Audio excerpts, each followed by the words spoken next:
Hi everyone and welcome to Dan's Blue Opinion. This is my YouTube channel where I'm going to be talking all things Chels, the important things that matter, the upcoming fixtures, the review of the previous games, just general things I pick up in the week through articles and bits and pieces, things I see on Twitter as well, and just a bit of my own commentary and own opinion on it. So this is a new thing I'm going to kick off. This is video one. I'm currently doing this video through iPhone speakers, iPhone camera, and a few boxes propping up here with my old Chelsea stuff, which I've got knocking around the house. So I decided to do this on a Friday. I'm going to be editing and releasing probably all on the upcoming Fridays because this little bugger called COVID, that has caused a bit of issues in my household. I've started a new job. I can't get a full-time one currently working 4 days a week, so you've got the issues that will come with that, and the little sort of bubble that I think keeping me happy is the optimism about this season so far. Obviously I expect there's going to be a nice little roller coaster. There'll be twists and turns, there'll be times where we're not going as projected, or we had a disappointing result against a team we should be doing over.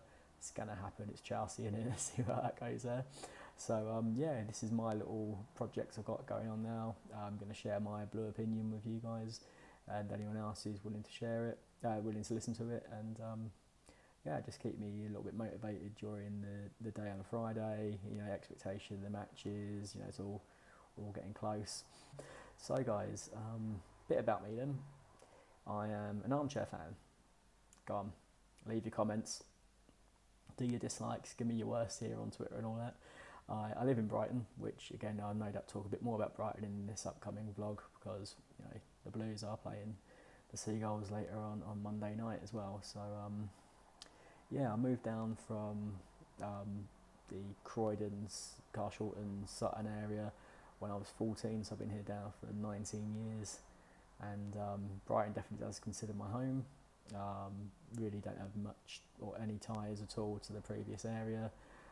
Too close to Palace for one. Other than that, not born into a footballing family, so I chose Chelsea.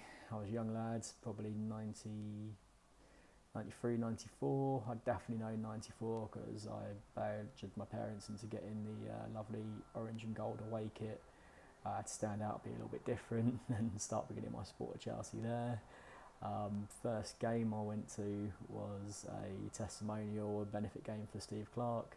That was in the August of '96, where we lost 2-3 to Eindhoven, BSV Eindhoven for that matter. Again, saw a little comment going around on Twitter. He was your first goal scorer you saw live. So if anyone can help me out with that one, want to go back 24 years? Yeah, if anyone can help me go back 24 years and let me know who scored in that game. We did score 2 goals, which is a bonus. So if anyone wants to help jog and refresh my memory, that will be fine. I did say I'm an armchair fan. Yeah, come on, any abuse, want to come that way, do it. But that's not how you treat your fellow fans. Your fans don't necessarily have to be local, your fans don't necessarily have to be in the same country, your fans do not necessarily, you have to be on the same planet, otherwise it won't exist. Yeah, while I was at the peak of just waiting to start a new job and, sort of try and get life back in order, I created a little Twitter account at Dan's Blue Opinion, where I've been following Chelsea accounts for a bit of commentary, some of these just bit of stories, what's going on, some reviews, some history, that sort of stuff, just take me away from the whole COVID-19 bubble, that sort of stuff, and really sit and focus on that. Step away from the COVID-19 bubble and the politics and all the other negative stuff on Twitter. It's not 100% perfect, but it's good just to see the optimism for the Blues, get to see some people's thoughts and opinions as well. We are here, so guys, if you're optimistic about the season coming up ahead, do us a favour, give us a little comment, let us know your predictions. So we have got a new season ahead. It doesn't feel like that long ago we played in the FA Cup final with some appalling refereeing. I'm hoping the standard of refereeing is getting drilled into the current crop of referees, ones who are hitting next season. We have issues with VAR. I'm personally in favour of VAR because it gives you the right call, but I think there's ways which, you know, it could be ran a lot better, and that's probably some content for another vlog if we ever have any controversy either for or against us as well. So let's get looking for the season ahead. Let's do all the fun stuff. Let's not get too nitty gritty. Let's keep our blue tinted glasses on and let's have a little chat about where you think Chelsea will end up in the Premier League. So last season with Frank's taken over, his 1 year experience, obviously he can motivate and get a lot of passion from the lads as well. He did incredibly well. Last year I would have taken a top 10 finish for the Premier League, just for the simple fact that we had so much against us. You know, we did lose Eden Hazard, we couldn't, you know, strengthen any reinforcements, we had it quite clear we had a shambolic defence really. We couldn't look to get the correct combination, and I suppose our strongest area we probably have Azpilicueta and Reece James probably vying for the same spot, so it's probably a difficult decision who to really put in and what system to play each week going forward. So yeah, I would have taken top 10. I said that on my Facebook, I said that on Twitter, you know, top 10 is a must. We exceeded that. You know, there's points of the season, well, okay, we'll guarantee Europe, we'll definitely have Europa League place, we're back in that competition, yeah, no problem. And then, you know, we were pretty much almost going to get a third spot as well, which, you know what, we hit Champions League football, you know, bit annoyed that, you know, United got a third spot based on goal difference. We had a few inconsistencies, and I think over the length of next season, those inconsistencies and closing the gap, what Frank said on Friday's press conference is, you know, that is probably what we need to really focus on. We've got to really focus on now taking those draws into wins and those losses into draws, really. You know, we were one result different last time from, you know, having third spot, when I would have been happy with us being 8th, 9th, 10th, you know, based on, you know, not happy with that as for Chelsea, but, you know, based on what was against us, you know, would have taken those league positions quite well. So yeah, I'm going to say league position, we are probably blue tinted glass on, realistic finishing position, second place. We will be ahead of fourth place. I think we've made some right reinforcements. Obviously, I've seen many Chelsea signings over the years, and people just struggling to fit into the squad and fit into the style of play with the manager as well. So I think we'll right a few wrongs. You know, we wouldn't necessarily given away 2 goals to a club like Sheffield United, where we drew 2-2 last season. I think that would have been like a comfortable 2-0 win going forward, maybe a 2-1. And, you know, we would had that, you know, there's 2 extra points and we would have been ahead of Manchester United. So I think that's what we've got to really look to close down that gap, and I think we could possibly take some advantage, really. I think with that, the more prolific goal scoring, Tammy Abraham did a fantastic job. I can't really fault him too much either for what he did. We've got Timo Werner now, who I think will probably muscle straight in and take over. So I think the realistic chance of scoring more goals or being a bit more clinical, you know, we have it there. We'll gain a better goal difference. We'll secure more points as well, just by making that draw a win or that loss a draw. You know, so we'll build up that little cushion there, and it won't have such a contrast between where Liverpool and City were compared to where Chelsea ended up as well. So much closer. You know, we haven't got strength everywhere yet. We're still going to be a little bit exposed on the early fixtures with our left back spot. You know, we don't have Chilwell ready. I think Chilwell is going to be a good asset to the club as well. He's just not going to be ready, necessarily match fit and building that time up. So, you know, we could still be a bit exposed with like sort of Alonso, who I think is great in a 3 at the back system. He's playing wing back. He has the cover there. He can go forward, be creative, get involved in set pieces.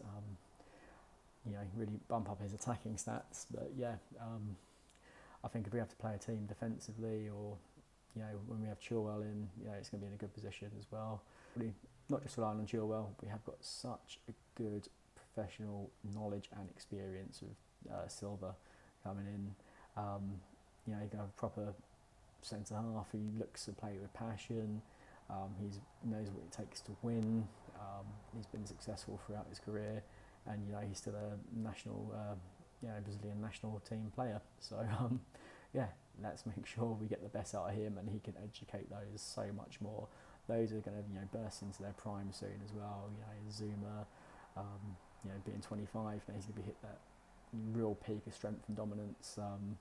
Maybe not to the same standards as what we would like at Chelsea, or we are blessed with former captain John Terry, but yeah, we'll have that strength, dominance, and that experience and that education coming through, and then especially with the younger team members as well. Just having that professional head. Hopefully, could work with Reece James, who fantastic, but he's definitely hot-headed as well, which is I think it's actually a great characteristic to have in a player, especially when you've got the passion.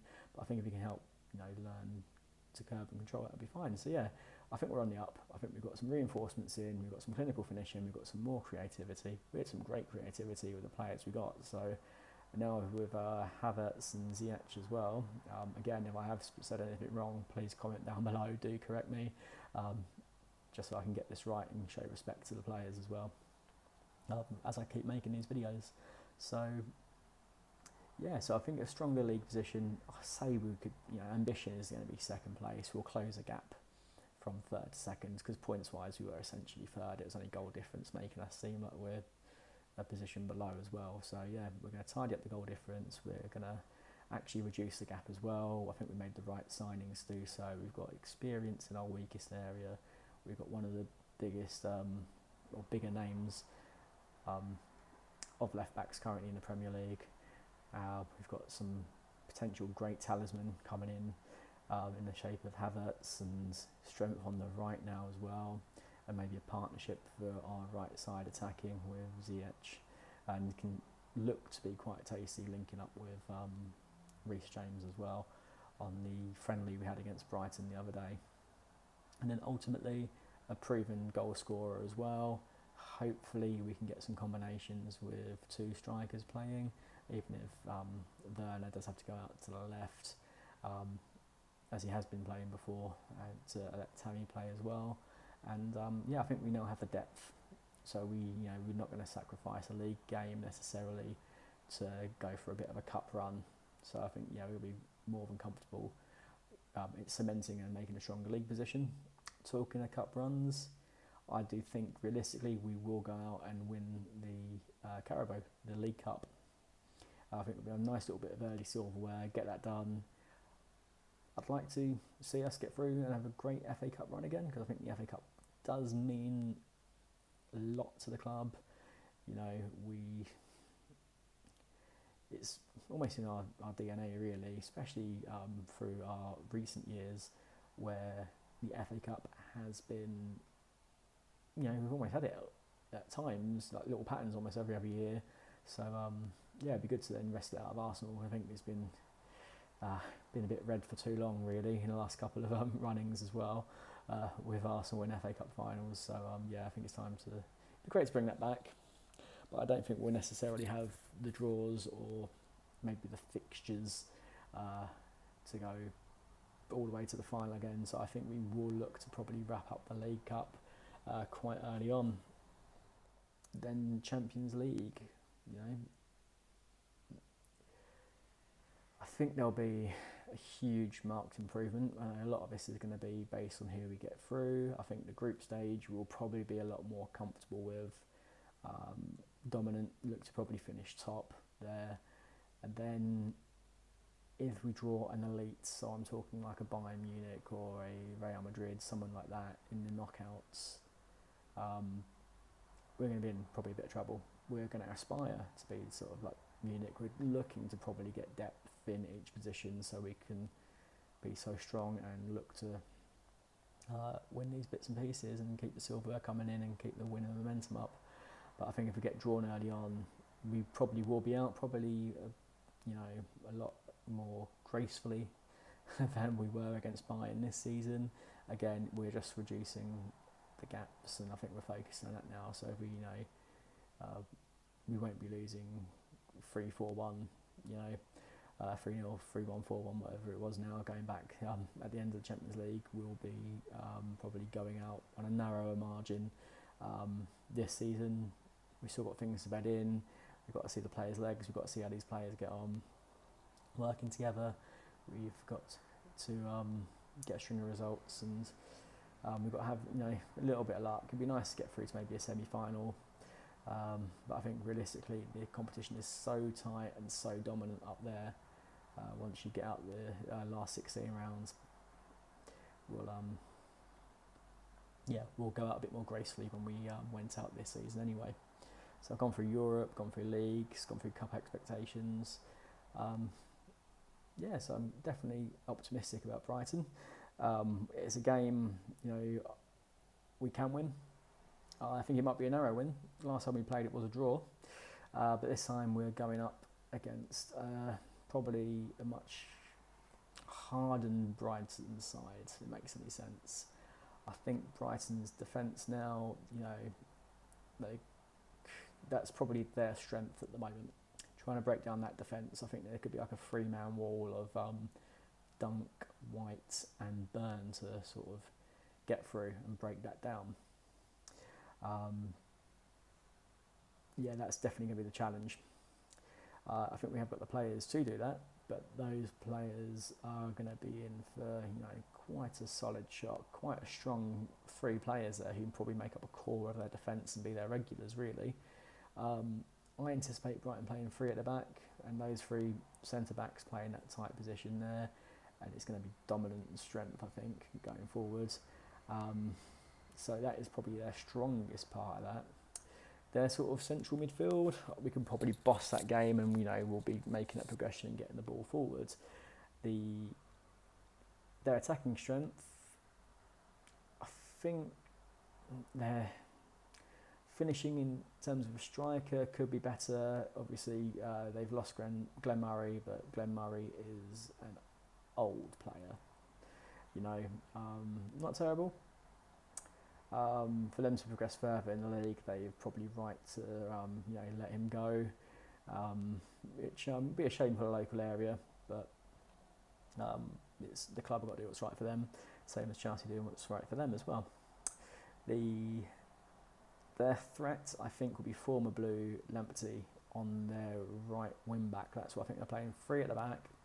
Lamptey's ability to run up that right-hand side of the pitch into our weakest defensive area, being our left-back area as well. So, yes, I am quite concerned about that. I think it will just cause some disruption, and if we get caught napping, and if we step off the gas for a second, he could go off and probably cause some damage, and we might concede an early goal, or we may make hard work for ourselves anyway, that sort of thing. Things will improve once Ben Chilwell is fit and ready to play, but where we've got that vulnerability on that left hand side with someone with the pace of Lamptey, I watch him in the friendly as well. Obviously, being a former Blues player, I was quite interested to see how he's getting on, and he could cause some disruption as well. So if Brighton can get their solid defenders in, it's going to be hard for us to get past that final bit. I think we can win the midfield battle quite easily. We've got N'Golo Kante. So, we should have that dominance there as well. Plus Mount and Havertz, which is something I'll come on to and talk about in a moment as well. So I think they're going to try and exploit that left-hand side of Chelsea. And I do have a solution for that. So we'll move on to the squad and my predicted starting lineup then. Like the most realistic goalkeeper choice, I think it's pretty much a cert really. There's a lot of stuff going on about him at the moment, but we've just got to get down to business. He's got to prove himself. So Kepa in goal, right back Reece James. I think I want him starting right back more often than not. He can link up with Ziyech quite well. I saw that in the friendly. Again, don't want to ping too much on the friendly, but seeing that dynamic working together was good there. Centre-back pairing, I don't think Silva will be there yet. He arrived far too late in the UK. I see him going to be a good position, in a game where we might need that leadership. And when I say might need it, the next week in game week 2 when we have Liverpool, we're going to need it then. So yeah, I think we'll just get him into the team, impart some wisdom to the younger defence pairing, and I'm be surprised if it isn't Zuma and Christensen. Probably a bit over Rude. Yeah, Zuma and Christensen I'll go for. Rudiger possibly on the bench for that one. I think that both on what they've done in the internationals, and I've got some good minutes under their belt now. Zuma and Christensen will be, definitely my pick to start for the games they had, based on merit and what they've done recently. Left back, and here's the lovely bit there. I intentionally put Reece James in at right back, and I want Alonso Azpilicueta to pick up the left back position as well, simply because he is much more defensive minded than Alonso. It's simple. We've got Alonso very good at getting forward, going to cause a lot of trouble attacking, but we could be exposed dramatically with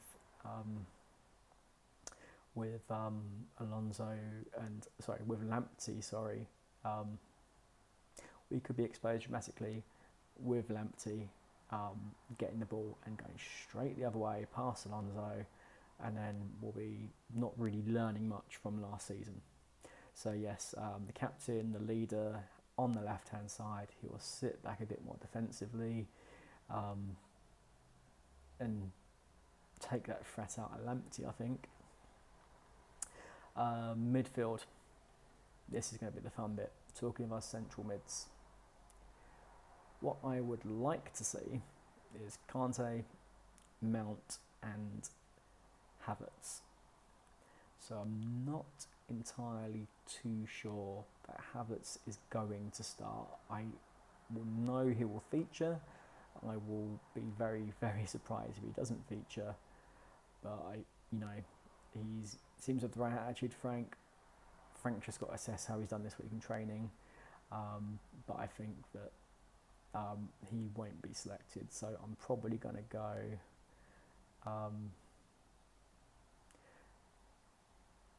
Kante, Mount, and talk about being ill-prepared, deciding to do a bloody vlog in less than 24 hours notice. I'd like to see Ruben Loftus-Cheek there, picking up the other side, but I've got no idea if he's fit. So that's embarrassing. You can comment and go at me on this one, guys, because I should have checked this. So, yeah, Loftus-Cheek, if he's fit.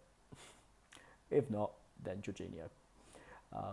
Just to really probably secure that. I think, we're going to have weak left-sided defence, slightly older guy with a young lad like Lamptey running at him. Could be worthwhile bringing on Kante and Jorginho, actually. So, yeah, if Cheek isn't fit, Jorginho protecting that back four. We'll then have Mount going forward and roaming quite a bit. Or, if Loftus-Cheek is there, really just go through Brighton's midfield and begin to chip away at that stone defence. They're not going to be the strongest defence in the league, but they're going to be taking some effort of getting around and breaking down, I think, just because they're so solid. So yeah, probably need, hopefully Cheek is fit, Loftus-Cheek is fit, so we've got Cheek and Mount. Really just trying to get through there with Pulisic on the left. And on the right we will have Hudson-Odoi, with Werner up top playing the striker there as well. So that's my lineup. So just to recap them, we're going Kepa in goal. We've got right back Reece James, centre back pairing Zuma and Christensen, left back Azpilicueta, midfield Cheek, Kante, Mount, up front attacking, left to right Pulisic, Timo Werner striker, right Callum Hudson-Odoi. That's what I'm going with on the weekend against Brighton. So yeah, that's my lineup prediction. And that'll be a wrap, guys. I hope you guys enjoyed the opening game of the season. If you have anything you think I should be talking about, anything I've overlooked, open a dialogue with me. Happy to talk to adults. Don't need anyone just firing off some childish drivel like it does on the internet. if you think I've got it wrong, please tell me it's wrong, but correct me. Then let's have a look at the game, shall we? So yeah, you can comment here on the YouTube channel just down below, or you can reach me on Twitter at Dan's Blue Opinion as well. Let's keep the blue flag flying high, get the celery ready, and I'll see you after the match.